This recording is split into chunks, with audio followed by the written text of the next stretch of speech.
जो व्यवस्थाएं पिछली आम आदमी पार्टी के सरकार में थी, मैं समझ पा रही हूँ कि एक भी विकास का कार्य इन मंडियों में हुआ नहीं।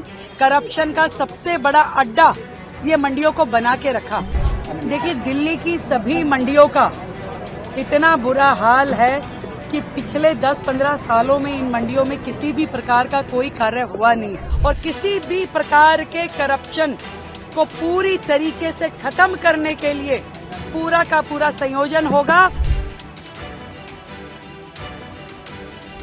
देखिए, दिल्ली की सभी मंडियों का इतना बुरा हाल है कि पिछले 10-15 सालों में इन मंडियों में किसी भी प्रकार का कोई कार्य हुआ नहीं है।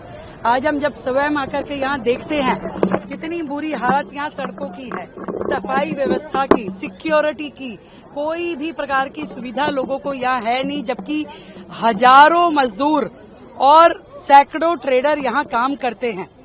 जनता से जुड़ा हुआ विषय है और सैकड़ों ट्रक रोजाना यहाँ मूवमेंट करते हैं, लोगों का खाद्य पदार्थ यहाँ आते हैं, फल सब्जियां, और उस सब काम के बीच में एक तरह से ये मंडियां कूड़ा घर बनी हुई है।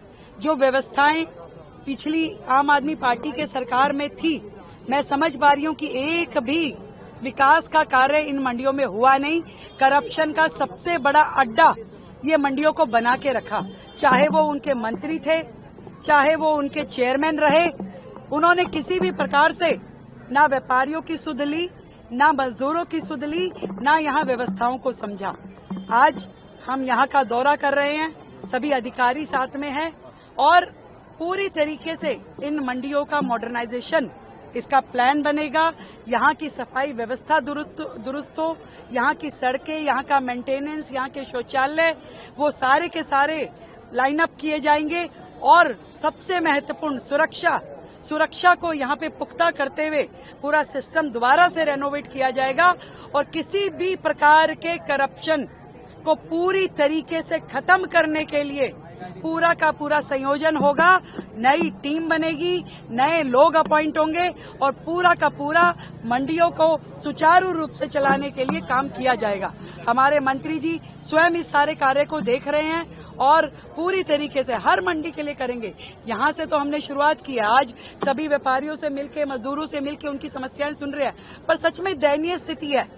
जो बात बड़ी बड़ी करने वाले, दिल्ली को विकास और लंदन पेरिस बनाने की बात करने वाले, इस मंडी पे खड़े होकर के इसको स्मेल करना भी अपने आप में एक बहुत भयानक एक्सपीरियंस है। तो मैं ये समझती हूँ कि इन मंडियों के पूरे जीर्णोद्धार की आवश्यकता है। कारोबारी हैं टर्की वाले जो थे उनका बॉयकॉट कर रहे हैं, आपको लगता है? बिल्कुल सही है।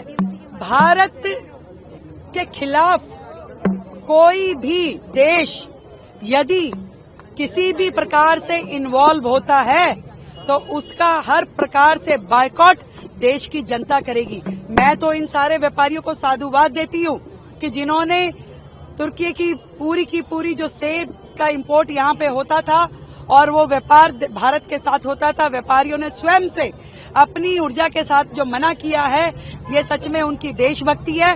भारत एकजुट है, एक मत है और किसी भी ऐसे देश जो आतंकवादियों के आका हैं उनको सपोर्ट नहीं किया जाएगा। उनसे व्यापार बंद, वार्ता बंद, संबंध बंद। एजुकेशनल इंस्टीट्यूट है मैम, उन्होंने भी अपना MOU कैंसिल कर दिया। Jawaharlal Nehru university 100% walkout, 100% cutout होना चाहिए ऐसे सभी देशों से जो हमारे देश के अंदर आतंकवाद को सपोर्ट करेंगे।